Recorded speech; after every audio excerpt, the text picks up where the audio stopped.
지난 부활주일 말씀을 통해서 이 땅을 살아가는 성도는 그 시민권이 하늘에 있다라고 들었습니다. 저와 여러분의 시민권이 어디 있다고요? 여러분, 하늘에 있는 자입니다.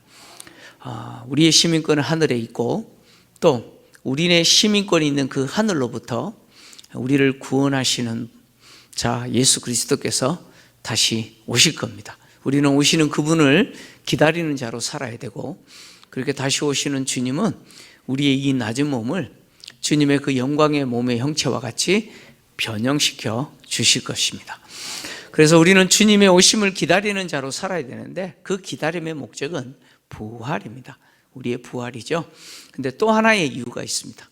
주님 오시기를 기다려야 될 이유는, 주님 오시는 그날은 하나님이 하늘에서 결정하신 구속 계획이 완전히 성취되는 날이기 때문에 그렇습니다. 주님 다시 오시는 그날은 우리의 구원이 이루어질 뿐만 아니라 하나님이 계획하신 그 모든 구속의 계획이 성취되는 날이기도 합니다. 그래서 인류의 역사는 그 날을 향하여 가고 있습니다. 2024년 오늘 4월 7일 장날인데요.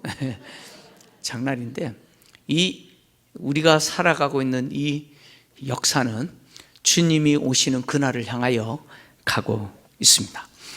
요한은 요한계시록을 통해서 주님이 처음 오신 베들레헴에서 태어나신 그 초림 때부터 주님이 다시 오시는 재림 때까지 기간을 종말이라고 말하고 있고, 이 종말의 역사는 바로 하나님이 세상을 심판하시는 역사라는 사실을 그리고 나팔, 대접 심판을 통해서 기록을 했습니다.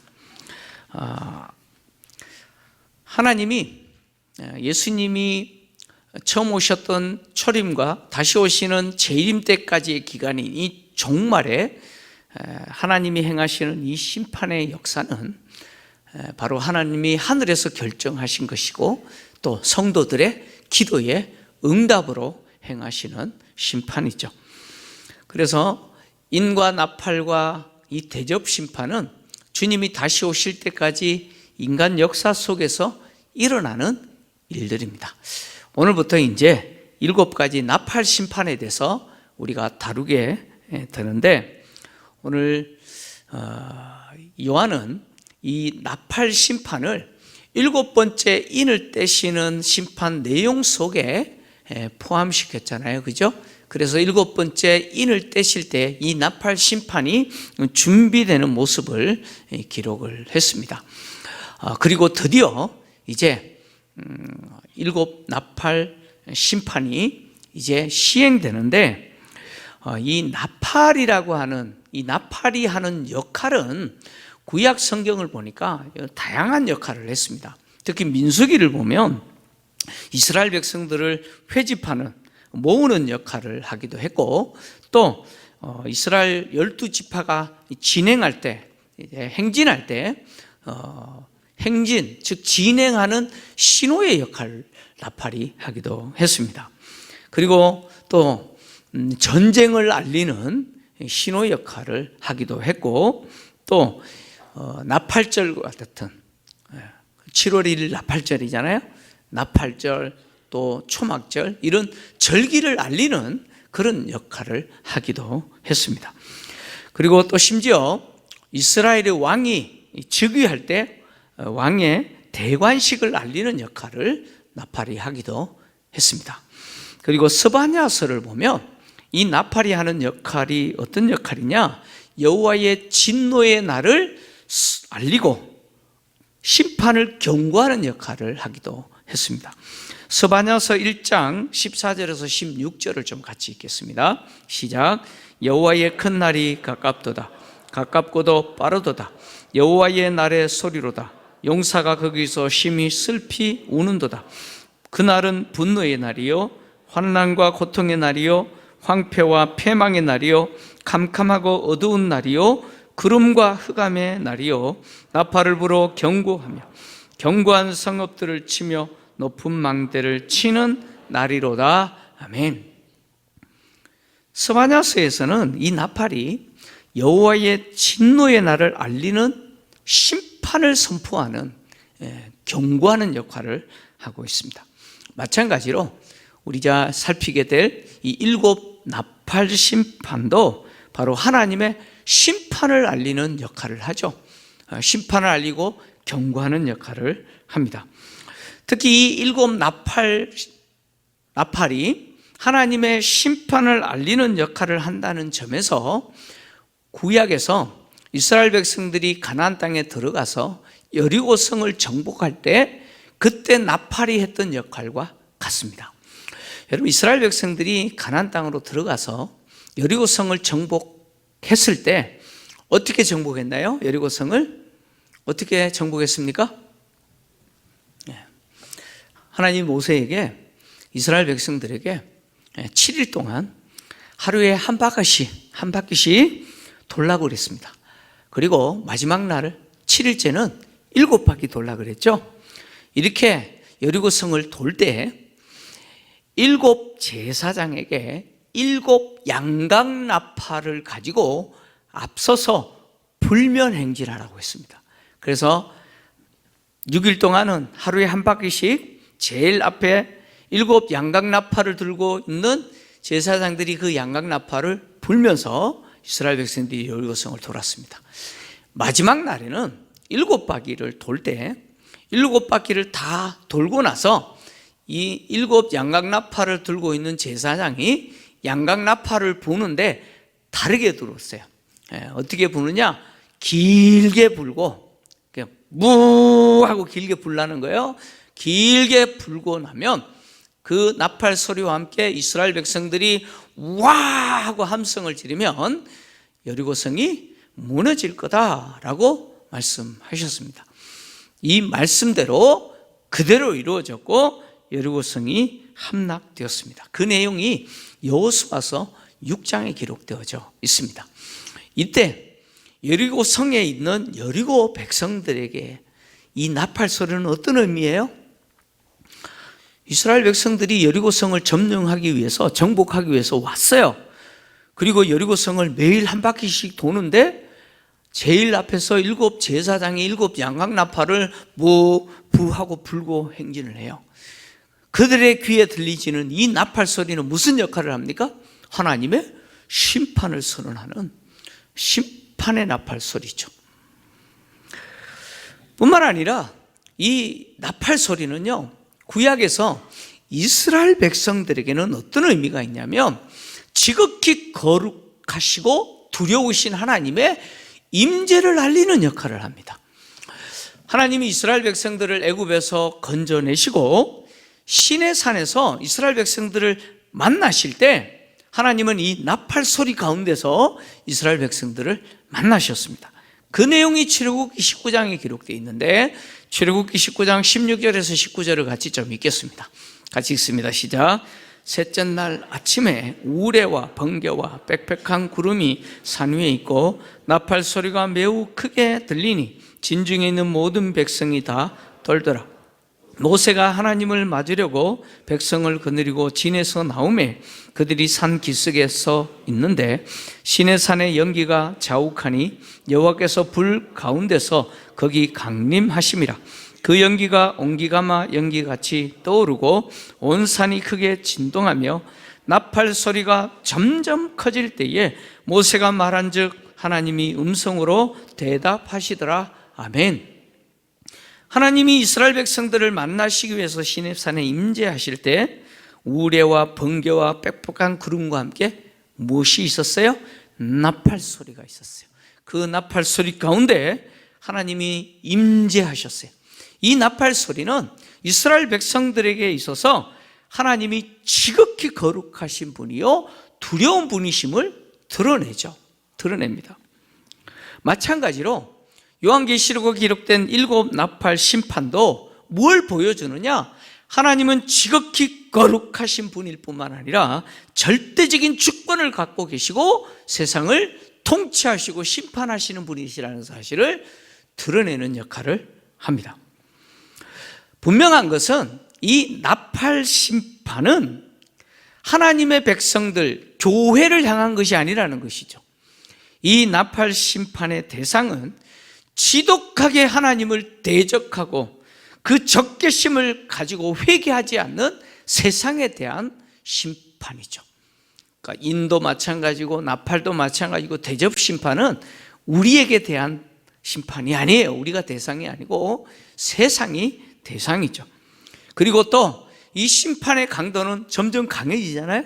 점점 강해지는데 강해지면 강해질수록 회개하기를 거부하는 인간들의 그 반응도 맹렬해요.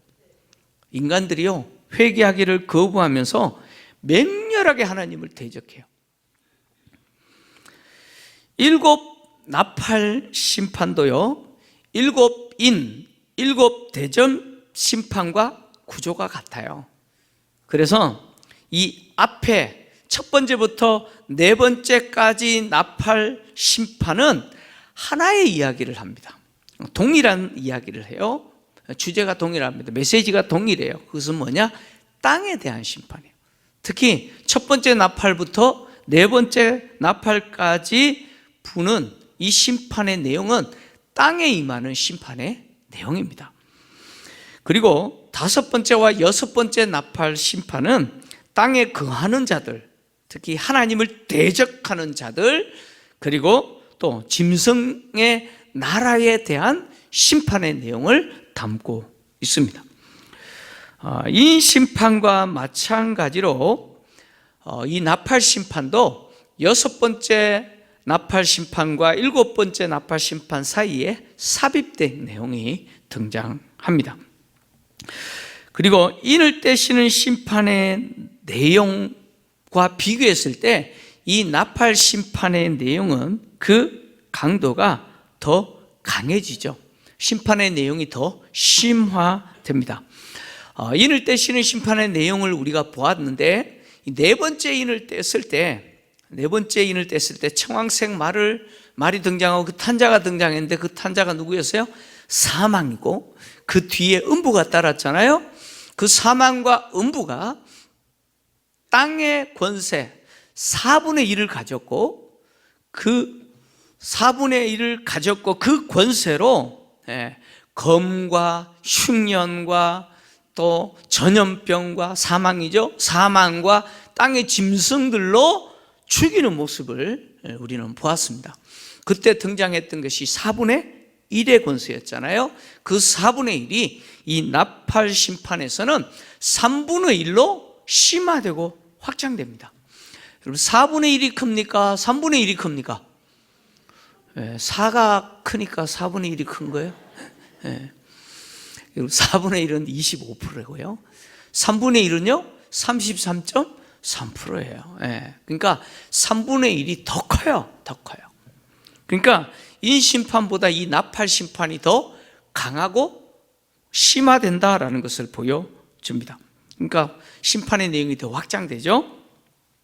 7 나팔 심판은 또 어디를 모티브로 하고 있냐면 하나님이 이스라엘 백성들을 애굽에서 건져내시기 위해서 애굽에 10가지 재앙을 내리시면서 심판하셨잖아요.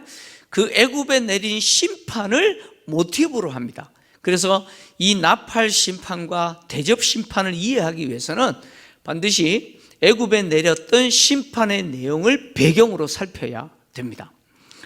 하나님이 이스라엘 백성들을 애굽에서 건지시기 위해서 10가지 재앙을 내렸잖아요. 하나님이 이 재앙을 내렸는데 이 애굽 바로 왕을 비롯하여 애굽 백성들에게 있어서 하나님이 내리신 이 재앙은 무엇이었습니까? 그들에게는 심판의 재앙이었죠. 그들에게는 심판의 재앙이었어요. 근데 고센 땅에 살고 있는 이스라엘 백성들에게 이것은 무엇이었어요? 그들을 구원하시는 하나님의 행위였다는 거예요. 마찬가지로 이 7 나팔 심판의 역할도 하나님을 대적하는 사탄과 악의 세력들과 그리고 회개하기를 거부하는 교회를 박해하는 세상에게는 이 나팔은 심판을 선포하는 심판의 나팔이죠. 그러나 성도들에게는 무엇입니까? 바로 하나님이 행하시는 구원행위라는 것이죠. 자, 이렇게 이 7 천사가 하나님께 받은 7 나팔을 불기를 준비했는데 오늘 첫 번째 천사가 첫 번째 나팔을 불었습니다. 첫 번째 나팔을 불자 어떤 현상이 일어났느냐? 피 섞인 우박과 불이 나와서 땅에 쏟아졌습니다. 그래서 땅의 3분의 1이 탔고 수목의 3분의 1도 탔고 그리고 각종 푸른 풀도 타버렸다, 이렇게 기록하고 있습니다. 이것이 첫 번째 나팔이 불려졌을 때 땅에 일어난 현상이죠. 땅 3분의 1이 타고 수목 3분의 1이 타고 또 각종 푸른 풀도 타버렸습니다. 이 첫 번째 나팔이 불어졌을 때 나타난 이 현상은요, 하나님이 이스라엘 백성들을 구원하시기 위해서 애굽에 내린 재앙 심판 중에 7번째 재앙 내용과 유사하죠. 비슷합니다. 자, 출애굽기 9장 22절에서 26절을 좀 같이 봅니다. 같이 읽겠습니다. 시작. 여호와께서 모세에게 이르시되 너는 하늘을 향하여 손을 들어 애굽 전국에 우박이 애굽 땅의 사람과 짐승과 밭의 모든 채소에 내리게 하라. 모세가 하늘을 향하여 지팡이를 들매 여호와께서 우레소리와 우박을 보내시고 불을 내려 땅을 달리게 하시니라. 여호와께서 우박을 애굽 땅에 내리심에 우박이 내림과 불덩이가 우박에 섞여 내림이 심히 맹렬하니 나라가 생긴 그때로부터 애굽 온 땅에는 그와 같은 일이 없었더라. 우박이 애굽 온 땅에서 사람과 짐승을 막론하고 밭에 있는 모든 것을 쳤으며 우박이 또 밭의 모든 채소를 치고 들의 모든 나무를 꺾었으되 이스라엘 자손이 있는 그곳 고센 땅에는 우박이 없었더라. 아멘. 하나님의 애굽을 심판하시기 위해서 내렸던 7번째 제약이 바로 이 우박과 불이잖아요. 이 불은 뭘까요? 번개겠죠, 그죠? 우박이 쏟아지고 번개가 하늘에서 땅으로 떨어졌습니다. 이번 성지순례 때 이스탄불에서 우리 우박을 맞았거든요. 막 우박이 막 쏟아졌습니다. 그 동네는 우박이 잘 내리는가 봐요. 이렇게 애굽을 심판하기 위해서 하나님이 우박과 불을 내리셨죠. 그런데 하나님이 애굽을 심판하기 위해서 내린 이 7번째 재앙의 내용보다 오늘 본문에 등장하는 첫 번째 나팔이 불어졌을 때 일어난 현상은 더 강하죠. 왜냐하면 그냥 우박과 불이 아니에요. 피 섞인 우박과 불입니다. 우박이라고 하는 것은 하나님이 심판의 도구로 종종 사용하는 거지 않습니까? 여러분 구약 성경을 보면 하나님이 이스라엘 백성들이 전쟁할 때 적국을 치시기 위해서 하늘에서 뭘 내려요? 우박을 내리시기도 하잖아요. 그러니까 우박이라고 하는 것은 하나님이 심판을 행하실 때 사용하는 도구죠. 또 피와 불도 마찬가지입니다. 피와 불도 종말적 심판을 상징하는 의미가 있어요. 에스겔서 38장 22절을 좀 같이 보겠습니다. 있습니다. 시작. 내가 또 전염병과 피로 그를 심판하며 쏟아지는 폭우와 큰 우박 등이와 불과 유황으로 그와 그 모든 무리와 그와 함께 있는 많은 백성에게 비를 내리듯 하리라. 아멘. 종말에 있을 심판에 대한 상징인데 하나님 에스겔 선지자를 통해서 뭘로 심판하신다 그랬어요? 전염병과 피, 폭우와 큰 우박 덩어리, 불, 유황 이런 것으로 심판하신다고 하셨습니다. 그러니까 피와 불은 무엇입니까? 종말에 하나님이 행하시는 심판을 상징하는 그림이죠. 요엘서 2장 3절 그리고 30절에도 또 이런 내용이 있습니다. 같이 읽습니다. 시작. 불이 그들의 앞을 사르며 불꽃이 그들의 뒤를 태우니 그들의 예전의 땅은 에덴 동산 같았으나 그들의 나중의 땅은 황폐한 들 같으니 그것을 피한 자가 없도다. 내가 이적을 하늘과 땅에 베풀리니 곧 피와 불과 연기 기둥이라. 아멘. 요엘 선지자를 통해서 종말에 있을 하나님의 심판에 대해서 말씀하시면서 그 상징을 이렇게 표현한 거죠. 불, 피, 연기 기둥 이런 것들이 등장하죠. 그러니까 지금 첫 번째 나팔이 부러졌을 때 피 섞인 우박과 불이 땅에 쏟아졌다는 것은 무엇을 이야기합니까? 하나님의 심판을 이야기합니다. 하나님의 심판이 땅에 임했다는 거예요. 그래서 땅 3분의 1이 타고 각종 수목 3분의 1이 타고 그리고 푸른 풀이 타버렸다라고 이야기합니다. 여러분, 땅과 나무와 나무들이죠. 그리고 푸른 풀은 뭘까요? 이것은 하나님이 창조하신 피조세계죠. 그죠? 피조적 세계입니다.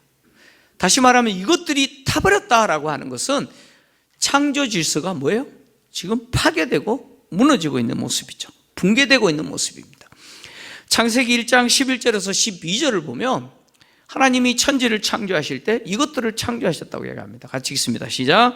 하나님이 이르시되 땅은 풀과 씨 맺는 채소와 각기 종류대로 씨 가진 열매 맺는 나무를 내라 하시니 그대로 되어 땅이 풀과 각기 종류대로 씨 맺는 채소와 각기 종류대로 씨 가진 열매 맺는 나무를 내니 하나님이 보시기에 좋았더라. 아멘. 하나님은 땅을 창조하시고 그 땅에 무엇을 내게 하셨냐면 각종 씨 맺는 채소와 풀과 그리고 나무를 내게 하셔요.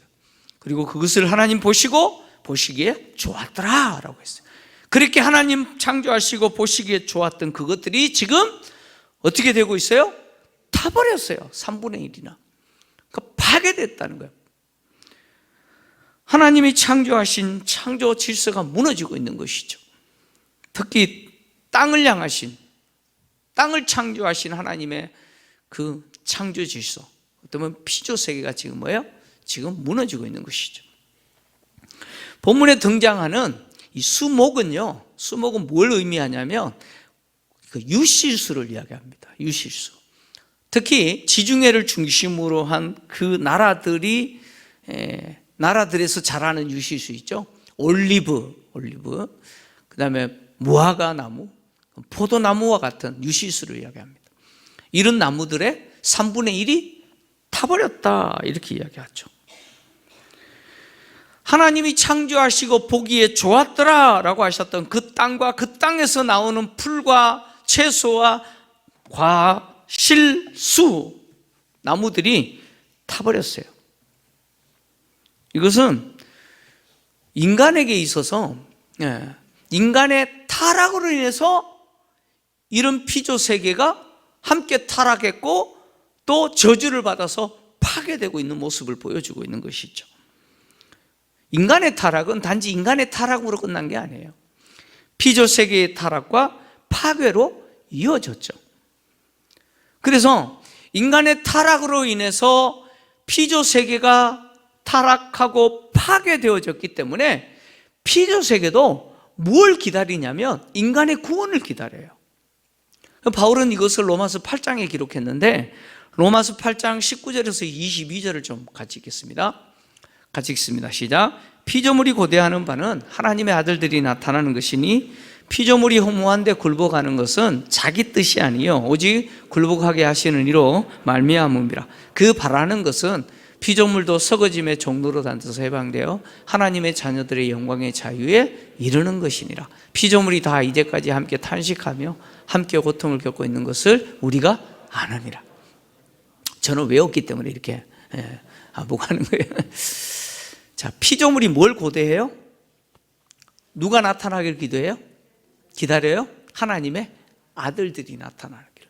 하나님의 아들들이 나타난다는 것은 무엇이 이루어지고 있어요? 하나님이 행하시는 그 구원의 역사가 진행되고 있는 것이죠. 특히 인간을 향한 하나님의 구원이 이루어지고 있는 거예요. 근데 왜 피조 세계가 그것을 간절히 사모합니까? 바로 하나님의 자녀들의 그 영광의 자유, 다시 말하면 하나님의 자녀들이 누리는 그 구원을 피조 세계도 얻기를 간절히 원하는 거예요. 인간의 타락으로 피조 세계도 타락하고 인간의 타락에 의해서 피조 세계도 파괴되고 지금 망하고 있는 거예요. 썩어짐의 종로도 타고 있어요. 허무한데 굴복하고 있어요. 그런 피조 세계가 인간의 구원이 이루어질 때 비로소 피조 세계도 구원이 이루어진다는 거예요. 그래서 그것을 소망하면서 기다린다는 거예요. 그래서 요한은 요한계시록을 기록하면서 단지 우리가 구원을 얻는 것으로만 기록하지 않고 피조 세계가 완전히 새롭게 됨을 기록을 했어요. 계시록 21장 5절 하나님이 이렇게 선언하십니다. 읽습니다. 시작. 보호자에 앉으신 이가 이르시되 보라 내가 만물을 새롭게 하노라 하시고 또 이르시되 이 말은 신실하고 참되니 기록하라 하시고. 아멘. 하나님의 구속 계획은 인간만 구원하는 게 아니에요. 인간에 의해서 타락하고 파괴되고 있는 이 피조세계, 이 땅도 하늘도 하나님이 새롭게 하시는 거예요. 그 만물을 새롭게 하시는 것이 하나님의 계획이죠. 인간의 타락은 결국 피조세계의 파괴와 또 썩어짐으로 이어졌습니다. 그래서 타락한 인간에 대한 하나님의 심판은 필연적으로 피조세계에 대한 심판이 포함될 수밖에 없죠. 하나님이 첫 번째 나팔을 통해서 이 땅을 심판하십니다. 그래서 땅 3분의 1, 수목, 유실수죠 3분의 1 모든 푸른 풀이 타게 되는 심판을 행하셨는데 결국 피조세계에 대한 땅에 대한 심판은 그 목적이 누구에게 있어요? 땅을 심판하는 게 아니에요. 그 목적은 누구에게 있어요? 인간에게 있어요. 다시 말하면 인간을 심판하시는 거예요. 여러분 피조세계가 황폐하게 되면 결국 누가 고통당합니까? 인간이 고통을 당하는 거예요. 인간이 고통을 당하는 거예요. 여러분 팔레스타인을 비롯하여서 지중해를 중심으로 하는 나라들은 여러분 이 올리브와 포도나무와 무화과나무 같은 이 유실수가 해를 입는다? 타격을 입는다? 그러면 인간에게도 엄청난 고통이 따르는 거예요. 그럼 이제 선거 앞두고요. 선거 앞두고 어제까지 투표했잖아요. 그죠? 사전 투표했잖아요. 막 투표소에 막 대파 들고 가시는 분들이 있더라고요. 그 왜 들고 가세요? 왜 들고 가요? 네. 못 살겠다 뭐 이런 거죠. 뭐 그걸 그렇게 꼭 표현해야 되나? 그럼 사과도 들고 가셔야지. 그런 거예요. 여러분 이 땅의 채소나 풀이나 이런 과실수 나무에 해가 입으면 결국 누가 고통당해요? 여러분 인간이 고통당하는 거예요. 지금 하나님이 땅을 심판하시는 것을 통해서 인간을 심판하고 계시는 것이죠. 근데 이 심판은요 그 범위가 제한적이에요. 제한적이에요. 3분의 1밖에 안 돼요. 3분의 1이에요. 그래서 땅의 3분의 1 각종 과목의 수목의 3분의 1만 탑니다. 이 3분의 1이라고 하는 이 수치 역시 구약을 배경으로 합니다. 에스겔서와 그리고 스가랴서를 배경으로 하는데 에스겔서 5장 2절 12절 좀 같이 읽겠습니다. 같이 읽습니다. 시작. 그 성읍을 애워사는 날이 차거든 너는 터럭 3분의 1을 이런 성읍 안에서 불사르고 3분의 1은 성읍 사방에서 칼로 치고 또 3분의 1은 바람에 흩으라. 내가 그 뒤를 따라 칼을 빼리라. 12절 너희 가운데서 3분의 1은 전염병으로 죽으며 기근으로 멸망할 것이요 3분의 1은 너희 사방에서 칼에 엎드러질 것이며 3분의 1은 내가 사방에 흩어버리고 또 그 뒤를 따라 가며 칼을 빼리라. 아멘. 이 종말에 있을 심판에 대한 선언입니다. 하나님 에스겔 선지자에게 털어, 이 털이죠, 머리털을 가지고 3분의 1은 성읍 안에서 불태우고 3분의 1은 성읍 사방에서 칼로 치고 그리고 또 3분의 1은 바람에 흩어라 이렇게 이야기해요. 이게 뭘 말하느냐? 3분의 1은 전염병, 기근으로 죽게 될 것이고 3분의 1은 칼에 죽게 될 것이고 3분의 1은 흩어짐을 당하지만 그 뒤에 또 뭐가 따라가요? 칼이 따라간다. 결국 이런 것으로 죽임을 당하게 되겠다. 심판당하게 된다라는 선언이죠. 이 에스겔서를 배경으로 이 3분의 1이라는 패턴을 요한이 그대로 가져온 것이죠. 그리고 또 스가랴서를 보면 스가랴서 13장 8절 9절 보면 또 이런 내용이 등장합니다. 같이 읽겠습니다. 시작. 여호와가 말하노라 이 온 땅에서 3분의 2는 멸망하고 3분의 1은 거기 남으리니 내가 3분의 1을 불 가운데서 던져 은같이 연단하며 금같이 시험할 것이라.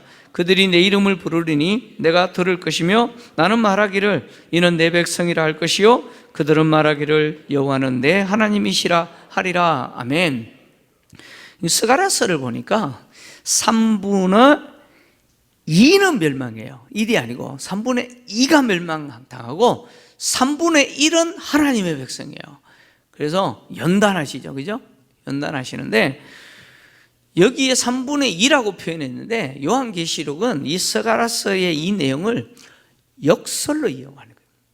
그러니까 역으로 사용하여서 표현한 것입니다. 근데 에스겔서도 그렇고 이 스가랴서도 그렇고 3분의 1이 심판당한다, 뭐 3분의 2가 심판당한다라고 말하는데 정확하게 3분의 2, 3분의 1 이 이야기하는 게 아니에요. 심판의 범위가 어떻다는 거예요? 제한적이다라는 것을 말하는 거예요. 그래서 오늘 요한계시록에서 첫 번째 나팔이 불었을 때 3분의 1이 탄다라고 하는 것은 이 심판이 제한적이라는 거예요. 최종적인 완전한 심판이 아니라는 거예요. 이제 대접 심판에 가면 이 3분의 1이 전부로 바뀔 거예요. 오늘날 우리는 피조 세계가 점점 파괴되고 있고 또 그 결과로 인해서 인간들이 고통을 겪고 있는 것을 우리가 눈으로 보고 또 우리도 겪고 있죠. 여러분 황사 문제 심각하잖아요. 미세먼지 이런 것들이 다 뭐예요? 땅이 파괴됐기 때문이죠. 여러분 겨울철만 되면 끊임없이 반복해서 듣는 뉴스가 뭐예요? 대형 산불. 대형 산불. 그리고 또 더해서 어떤 지역에는 기근으로 인해서 비가 오지 않아서 땅이 메말라 사람들이 고통당하고 그 땅이 계속해서 어떻게 돼요? 사막화되어져 가는 모습들을 우리 봅니다. 그로 인해서 인간들이 고통당하는 모습을 우리는 눈으로 보고 또 그 현장에 있습니다. 그리스도인들은 우리가 살아가는 이 역사 속에서 이런 일들이 계속해서 반복해서 일어날 것인데 주님 오실 때까지 일들이 계속해서 반복해서 일어날 거예요. 이런 일들이 일어날 때 그리스도인들은 인간이 타락해서 인간이 피조 세계를 이렇게 망가뜨리는구나, 인간이 개발이라는 목적을 가지고 이 피조 세계를 살림을 이렇게 황폐하게 만드는구나, 이 정도의 시각으로 보면 안 된다는 거예요. 주님 오실 때까지 끊임없이 이 땅이 황폐화되고 그리고 불타고 이렇게 되는 이 현상들을 우리가 볼 때마다 우리는 무슨 소리를 들으셔야 되냐면 하나님의 심판의 나팔 소리를 들으셔야 돼요. 다시 말하면 인간의 타락으로 인해서 인간이 저지르고 있는 이 피조 세계를 파괴하고 망가뜨리는 그 행위가 사실 하나님이 행하시는 뭐라는 거예요? 심판이라는 거예요. 심판이라는 거예요.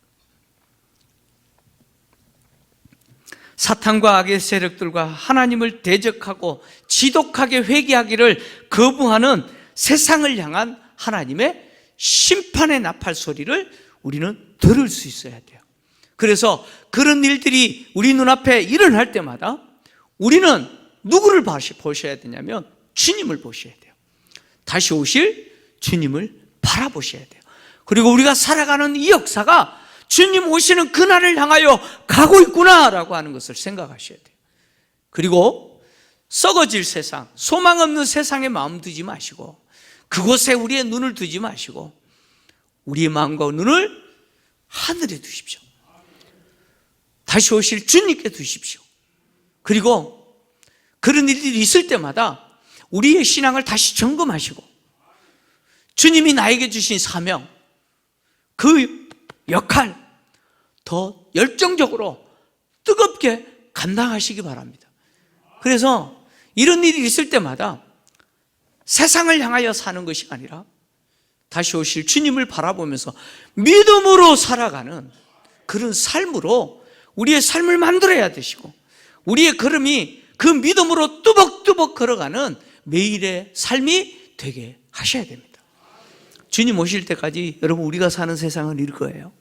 계속해서 파괴되어질 것이고 계속해서 망가질 겁니다. 이런 일이 있을 때마다 우리의 신앙을 다시 한번 점검하고 주를 향하여 열정을 뿜고 주를 위해서 헌신하고 오실 주님을 기다리면서 소망 중에 살아가시는 저와 여러분 되시기를 주의 이름으로 축원합니다.